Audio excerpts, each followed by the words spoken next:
Welcome back to Snowy Owl Knits. My discussion today for you is a little bit about some of the basic notions or little accessories that you might want as you're starting out your knitting journey. Let's say that you have not anything yet, and of course you're going to need your ball of yarn. This is one of my favorite yarns, by the way. Let me point it out to you. Madeline Tosh yarns are hand-dyed yarns, and they're made just 20 minutes from me here, and it's beautiful. It's 100% merino wool, and it's so soft and luscious. Beautiful, beautiful. This makes excellent hats. Had to put it in my little word there because it is my favorite. Of course, you're going to have your choice of needles. That's pretty much a given. Some other things that you're going to run across that I think that you should have when you start knitting, probably most importantly, you're going to want a pair of scissors such as these. They're pretty sharp, only cost a couple of dollars, and you're going to use this to snip your tail and just tighten things up at the end. So that's definitely a must-have pair of scissors.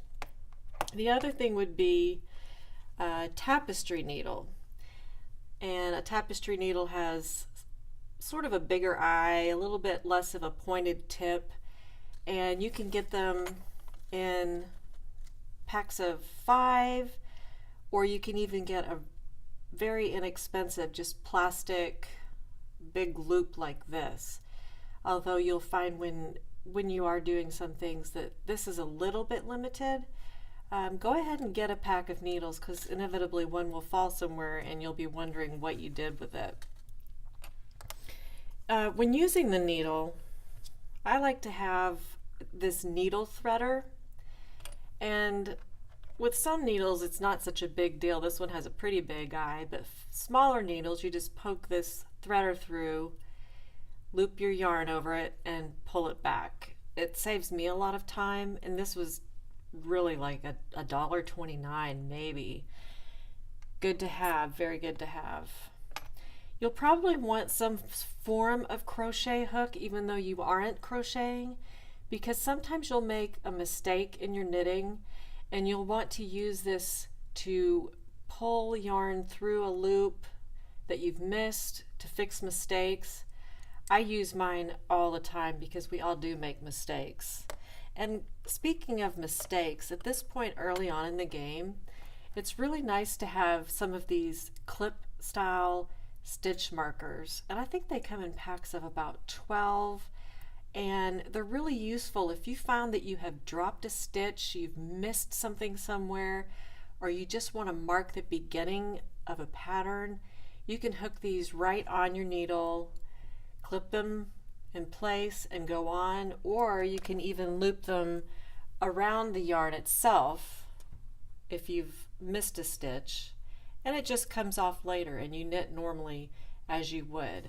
Definitely invest in some of these.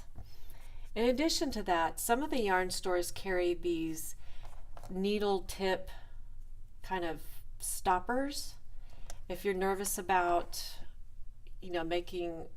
having your stitches fall off, this ensures they're not going anywhere. And they come in packs, multiple packs, different colors with different sizes for your needles. Love these. If you don't want to invest in those, a simple rubber band will do.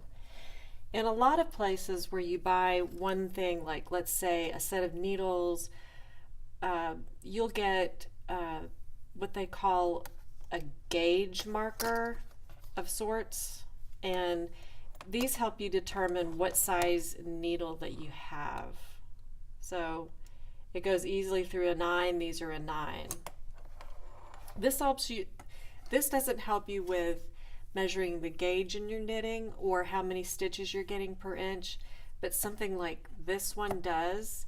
It has a space in between here and here, which is 2 inches, and you can use it to measure your knitting both stitch-wise and row-wise in order to see what your gauge is. And gauge will become important as you get farther and farther into knitting.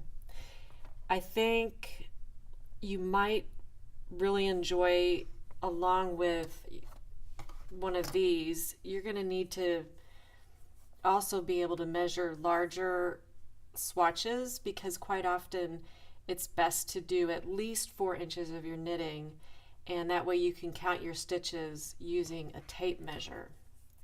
And you can get these in any, craft hoeing or sewing store.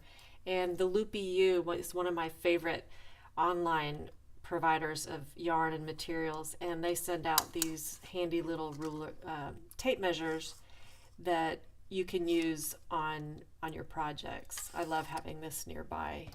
Love the Loopy U.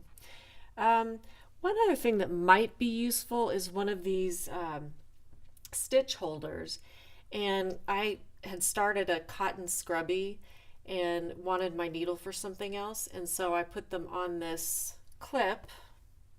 It just opens up, you just slide your stitches right onto it and close it up, and you can come back to it later. That's the thing of unfinished projects, you have to hold the stitches.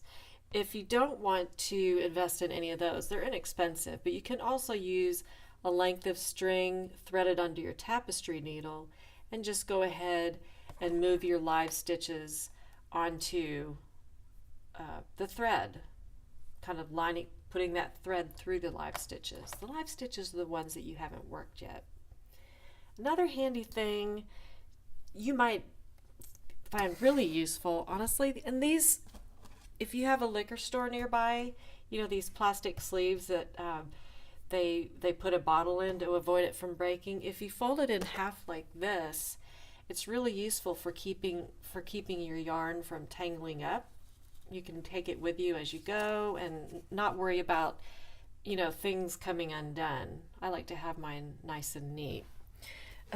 Next, this is something, it's not really an investment, but I want you to think about it, is to have some sort of a 3-ring binder in which you can keep useful information in plastic sleeves. Like I have to refer sometimes to standard yarn weights, and I like to keep track of certain yarns that I have. Let's say I've used it in something and want to be able to remember what I did later on.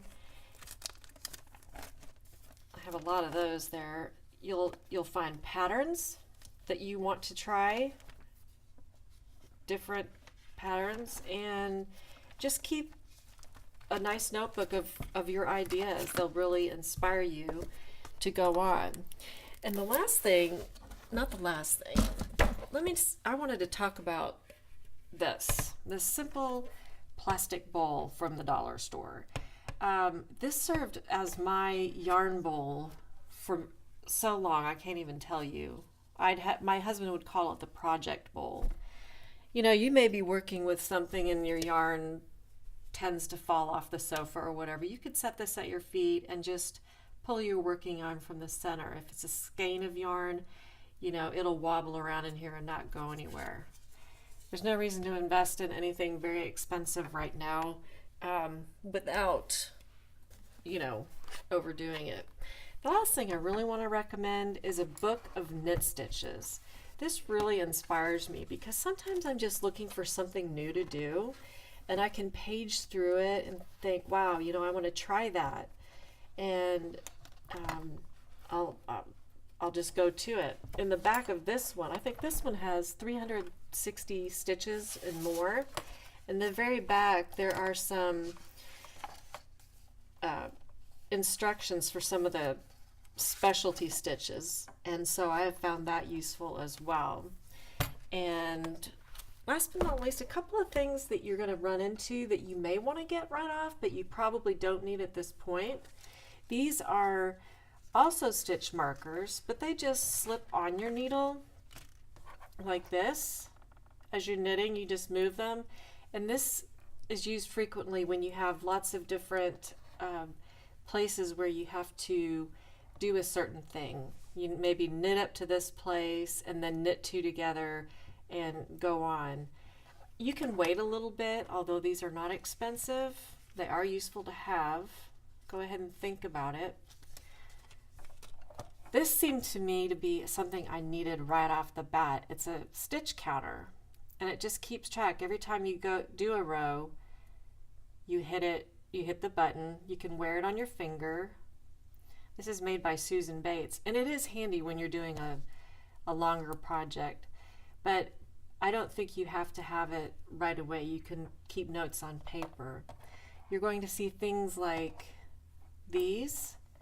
These are cable needles, and they're used for holding some of your stitches off of your work while you work stitches, and then you knit off of them. It creates cables, something you'll get into later. So all in all, just let me recap.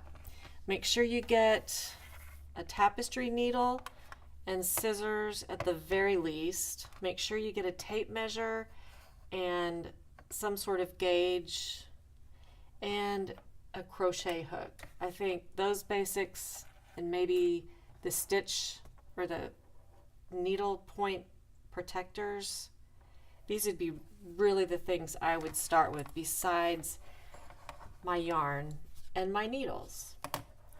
Happy knitting, people. I will see you on our next segment.